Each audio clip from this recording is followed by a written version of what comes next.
жазык иш боюнча айыпталуучулар Кыргыз Республикасынын кылмыш жаза кодексинин 67 статьясынын негизинде кылмыш жаза жоопкерчилигине тартуунун мөөнөтү өтүп кеткендигине байланыштуу алар жазык жоопкерчилигинен бошотулуп, жазык иш өндүрүштөн кыскартылган.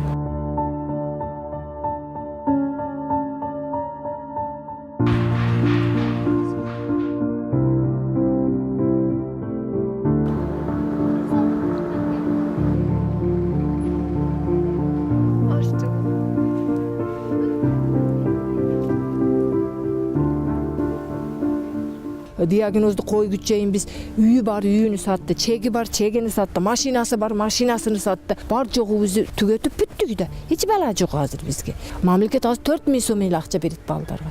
Бирок энелерге берилбейт, пенсия төлөнбөйт. Ичип жатсаңыз, бир жериңиз ооруса, бирок келип маскара кылса, ошо адам менен урушасыз да, сиз эми адам да, уям адам. Өзүнү бизди орнубузга койсун. Nima qilib uyga kiradi? Yetmaydi, o'zimizni qornimiz bor.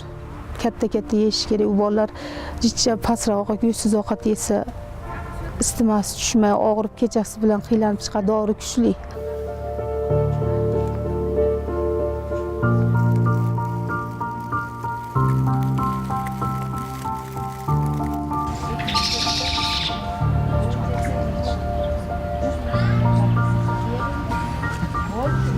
Milyondan bергende dagы bizdi baldardын dagы энелерде ден соолугу аркага кайтып келбейт. Өмүр бою болду, өмүр бою ичебиз.